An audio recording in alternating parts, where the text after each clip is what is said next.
Olá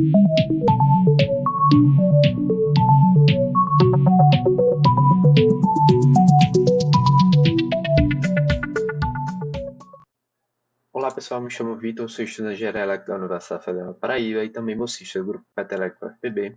E estaremos através desse vídeo dando continuidade ao nosso curso de Cálculo 1, ok? Nessa última aula dessa primeira etapa, que é a etapa de pré-cálculo, onde a gente vai estar vendo funções pares e ímpares. Antes de a gente prosseguir, eu gostaria de informar vocês que a gente vai estar disponibilizando uma lista de exercícios contendo o conteúdo tanto das aulas anteriores quanto dessa aula, ok? Bem, vamos direto ao ponto. O que é uma função par?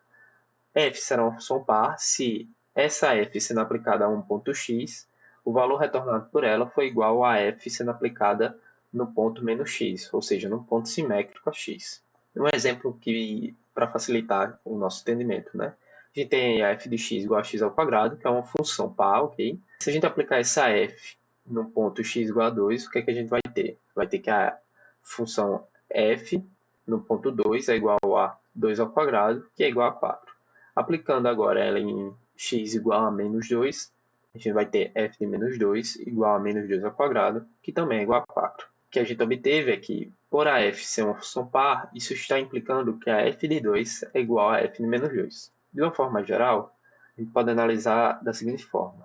f de x é igual a x ao quadrado, ok? f de menos x é igual a menos x tudo isso ao quadrado, que também é igual a x ao quadrado.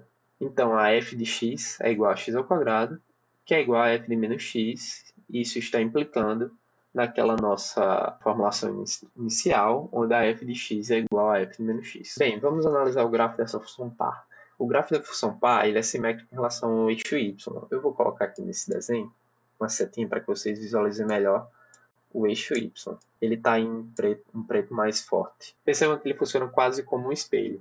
E os pontos que estão à direita, todos os pontos que estão para esse lado, eles estão sendo quase que refletidos para esse lado aqui, certo? E aí a gente vai poder ver isso melhor analisando esses pontos em vermelhos que eu coloquei aí, através dessa tabela. Em x igual a 2, a gente tem que f de 2 igual a 4, f de menos 2 também é igual a 4. Vamos ver aqui no gráfico. f de 2, a gente tem aqui o valor da f nesse ponto, certo? Que a gente pega o valor aqui, joga aqui no eixo, e aí a gente vai ter justamente o valor da função. Perceba que é o mesmo valor da função para esse ponto aqui, que é, na verdade, a f de menos 2. Isso daqui se repete para todos os outros pontos. Em x igual a 3, a f de 3 é igual a 9, e a f de menos 3 também é igual a 9. X igual a 4, a f de 4 é igual a 16, e a f de menos 4 também é igual a 16. E aí esse comportamento do gráfico acontece, comportamento de simetria em relação ao eixo y.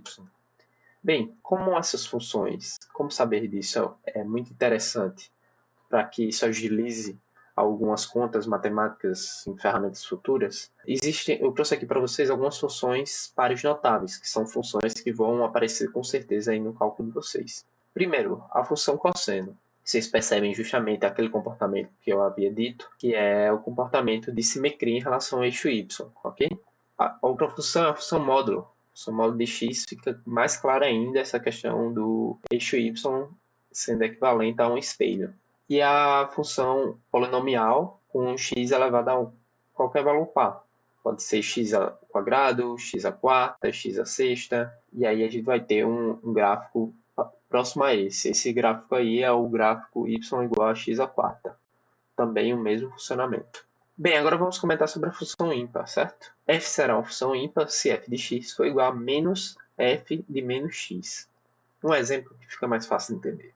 F de x sendo igual a x ao cubo é uma função ímpar, ok? Dado isso, vamos aplicar ela no ponto x igual a 2. O que é que a gente obtém? F de 2 é igual a 2 ao cubo, que é igual a 8. Agora, se a gente aplicar a f no ponto simétrico de 2, que é o ponto menos 2, a gente vai ter f de menos 2 igual a menos 2 ao cubo, que é menos 2 vezes menos 2 dá 4, que vezes menos 2 dá 8. Perceba, enquanto a f de 2 deu 8 positivo, a gente tem que a f de menos 2 deu menos 8 negativo, certo? Então, a gente pode chegar a essa relação final em que, por a f ser uma função ímpar, isto está implicando que a f de 2 é igual a menos f de menos 2. Bem, de uma forma geral, a gente pode pegar mesmo a f de x igual a x ao cubo, e se a gente se questionar quem é essa f aplicada no ponto menos x, a gente vai vir para essa relação aqui, f de menos x, vai ser, a gente vai trocar esse x por menos x, ok? Vai ficar menos x, tudo isso ao cubo. Agora eu vou pegar esse índice 3, vou colocar para dentro dos parênteses. A gente tem aqui esse menos, que é na verdade menos 1, certo? Esse menos aqui, ele é menos 1.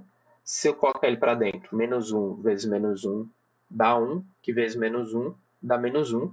Por isso que eu coloquei ele aqui para fora do parênteses, que é menos 1 ao cubo, mesma coisa. E aí eu coloquei esse 3 para dentro, esse índice 3 para dentro do parênteses, por isso que está x ao cubo. Perceba que esse x ao cubo aqui, ele é justamente f de x, né, a partir dessa relação. Então, a gente tem menos f de x, ok? E aí a gente chega à relação que f de menos x é igual a menos f de x. Bem, a partir daqui a gente já chegou à relação, mas só para deixar igual ao que a gente tem aqui grafado em vermelho, certo? Eu multipliquei ambos os lados por menos 1, e aí isso implicou que f de x é igual a menos f de menos x. Bem, agora vamos partir para o entendimento do gráfico da função ímpar. O gráfico da função ímpar ele é simétrico em relação à origem. Perceba que não mais existe aquele gráfico que o eixo y servia quase como um espelho, que o lado direito ficava espelhado em relação ao lado esquerdo. Agora é como se esse ponto aqui ele servisse de espelho, certo? Que é justamente o ponto da origem, que é o ponto 0, 0. Para entender melhor, vamos olhar a tabela. Em x igual a 6, certo? A gente tem que f de 6 é igual a 216. X igual a 6 está por aqui. A f de 6 é justamente o valor que está batendo aqui nesse gráfico, que está representado aqui no eixo y como verde, certo? E aí, a f de menos 6, que é o ponto simétrico, está dando menos 216. A f menos 6 está aqui. A f menos 6 é esse ponto preto.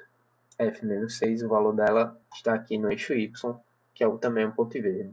Percebam que também são valores simétricos sempre. 216 menos 216. Acontece a mesma coisa em x igual a 8. A f de 8 é 512 e a f de menos 8 menos 512. São justamente os pontos em vermelho, ok? Bem, agora vamos para as funções ímpares notáveis. São as funções que mais aparecem nos nossos cálculos, que eu escolhi aqui, e que também são interessantes para vocês perceberem algumas coisas que mais para frente vocês vão trabalhar em cima disso. A primeira dela que eu escolhi é essa f de x, que é 1 sobre x, ou também f de x igual a x a menos 1, né? Perceba que gráfico interessante ela tem, que é um gráfico que ela tem esse comportamento de não ter um valor aqui na origem, certo? Esse comportamento acontece porque a matemática não define para a gente o resultado de uma função de qualquer número sendo dividido por zero, ok? Percebam que apesar de parecer que em algum momento ela toca os eixos em x igual a zero, isso não acontece, certo? Ela nunca vai tocar o eixo y em x igual a zero. Ela vai se aproximar o mais próximo possível em 0,00001 e quantos zeros você colocar aí, mas nunca vai chegar em realmente zero, porque não tem um valor definido para essa função nesse ponto. A gente chama o eixo y, nesse caso, de assíntota. E vocês vão estudar mais sobre isso, principalmente no estudo de limites, ok? Outra função notável é a função seno de x. Perceba que, diferente da cosseno de x, agora a gente não tem mais aquele rebatimento através do eixo y, a gente tem agora o comportamento de uma função ímpar, que é através do ponto de origem, a gente ter o rebatimento da função, né? Que é como se fosse o ponto, ele fosse o espelho, e aí a f de x sendo qualquer polinômio que o x está elevado a um grau ímpar, ok? Somente um grau ímpar. Aí eu escolhi uma função, a mais trivial delas, que é a f de x sendo igual a x, que a gente chama de função identidade, né? Mas que fica muito notável justamente essa questão da função ímpar ser rebatida a partir do ponto de origem, né? De ser simétrica através do ponto de origem. Bem, então agora algumas propriedades em relação à paridade das funções. A soma de duas funções de mesma paridade mantém a paridade da função. Como assim? a gente tem uma f de x, que ela é dada pela soma de outras funções, certo? E todas essas funções são pares. Então, como a gente tem a soma de funções unicamente pares, a gente vai poder dizer que a f de x é uma função par. Agora, se a gente analisar a g de x, a gente tem justamente a mesma quesito, a gente tem uma soma de funções, só que elas são ímpares. X é uma função ímpar, seno de x também é uma função ímpar. Então, a soma de funções ímpares, a gente pode dizer que g de x é uma função ímpar. Vou trabalhar agora com as propriedades da multiplicação. Uma função dada pela multiplicação de duas funções de mesma paridade vai ser par, certo? Porém, se forem paridades diferentes, certo? Se for uma multiplicação de uma função de uma paridade e outra de outra, a função será ímpar. Vamos ver exemplos que vai facilitar o entendimento dessa propriedade. A gente tem aí a f de x sendo igual à multiplicação de x ao quadrado, uma função par, por cosseno de x, também de função par. A paridade das duas funções é a mesma. X ao quadrado é par, cosseno de x é par, então f de x também será par. Nesse outro exemplo, a gente vai ter a f de x sendo definida por x vezes seno x. X elevado ao grau ímpar, né, que é x elevado a 1, vezes seno x, que também é uma função ímpar. Então, a gente tem uma função ímpar sendo multiplicada por outra função ímpar.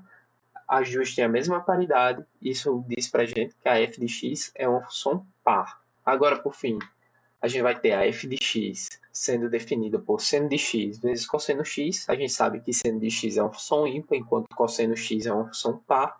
A multiplicação de uma função ímpar por uma função par vai nos retornar uma função ímpar, porque elas são paridades diferentes, ok? Bem, por fim, eu gostaria de apresentar a vocês algumas propriedades com operações futuras.